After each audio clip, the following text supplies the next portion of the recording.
another, perhaps, slightly different explanation of the words Hametsuya ata biyadenu, that is found now in our hands. Why are we referring to the Torah in our hands? Technically, it's in our hearts, it's in our minds, but we're referring to the Torah specifically being in our hands. So we discussed last time that one explanation is that the Torah specific goes directly to a person's enacting it, goes directly to the actualizing it. It's not theoretical, it's not just philosophy, but it goes directly to the actualization of what the Torah commands us. This is naseh v'nishma. This is what we say you do before you hear. This is the just do it of Torah. But perhaps a slightly different explanation, but it's a fascinating thought.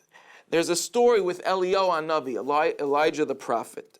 Eliyahu Hanavi was walking with one of the Tanaim, one of the great sages in the Gemara, and they passed a dead carcass, an animal carcass, on the side of the road.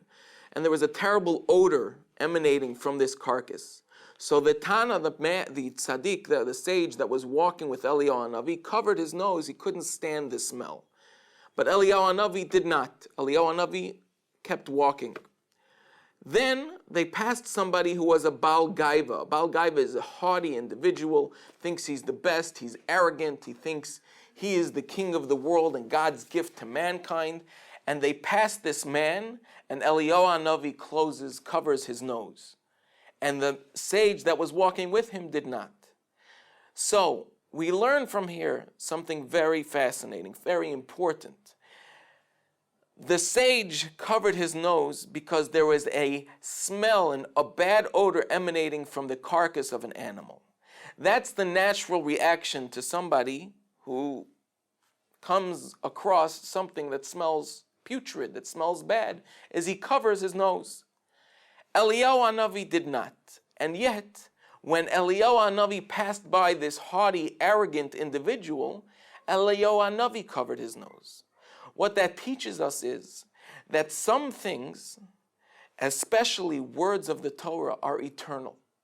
And eternal means that that's something that we need to internalize to the point that it becomes physical. It becomes the sensual reality that we live in. Just as you might close your nose from the odor, from the putrid smell of a carcass, of an animal carcass, molding, rotting on the floor, so too there is a putrid smell of the spiritual. There is a terrible odor to somebody that goes against the words of the Torah. There is somebody that is arrogant and that is considered despised and despicable in the eyes of Hashem. Meaning, the knowledge, the awareness that the Torah considers this something despicable, disdained, arrogance, becoming haughty. This is something that the Torah puts down. That creates a physical entity. That creates a change in the physical makeup of that person. Again, this is not how we are supposed to look at or judge or perceive people and what, in accordance to how they comply with the Torah laws. That is not the direction that this lesson that we're trying to teach. The point is that the Torah creates a physical reality. And if you internalize it enough, you, with your senses, in a sensual way, in the physical, in the way you see, in the way you perceive, and even in the way you smell it, is changed. Because the Torah is something that is to be internalized to the point of physical change.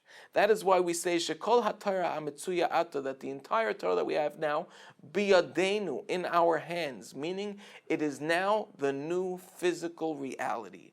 Everything that the Torah says and everything that the Torah perceives gives us a different perception in the physical realm, in the sensual dimension, that now it is not just knowledge that gives me a different idea of what I perceive, but it is actually the physical way that I perceive it.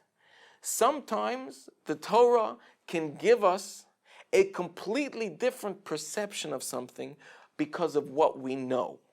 There's a deeper level. That is internalizing it until it becomes physical. Let's give a small example. There's two ways to stay away from fire.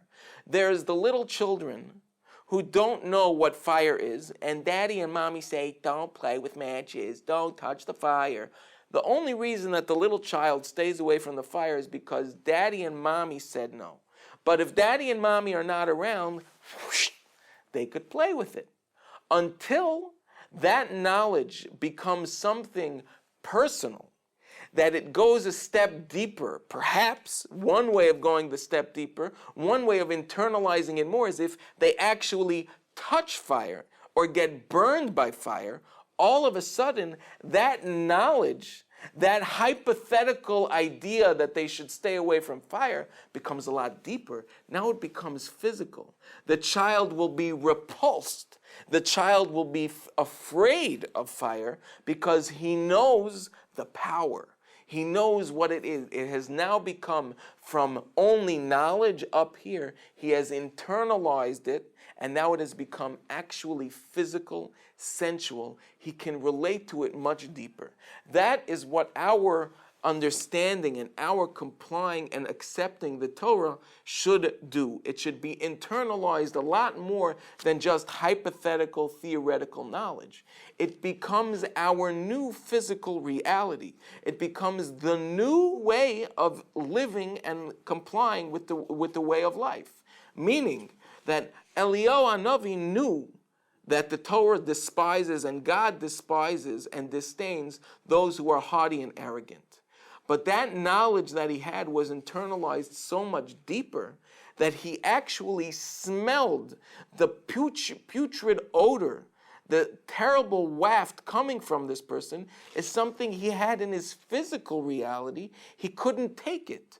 That means that it's something that was internalized inside him so much more. So perhaps this is another way of understanding Hamitsuya ata biyadenu, that is found now in our hands, meaning that we have internalized it now. The Torah has been internalized so much that it is now our physical reality. It has affected our perception so strongly that we can sense it physically. Some things that we fear or we're repulsed by them, we stay away. We feel a spine tingling. We feel that sixth sense that says stay away from it.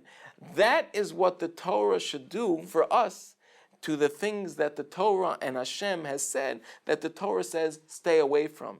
It is not just abstract. It's not just in the Luft. It's not just a hypothetical idea or a pretty flowery way of perceiving the world. No, it has been internalized so much that it has affected our perception. We actualize it, we live it, and we feel it with our actual senses. This is something you could smell. It's something you could touch, because the Torah has been internalized by us so much that it has changed the reality. It has given us a completely different physical perception. This is bringing down the Torah from the dimension of the divine to a higher will, to actualizing it, to feeling it, to being able to smell it. Because the Torah is something that is not just practical, but the Torah is something that we internalize, we make affect the way we live and the things we do and the way we perceive the actual world.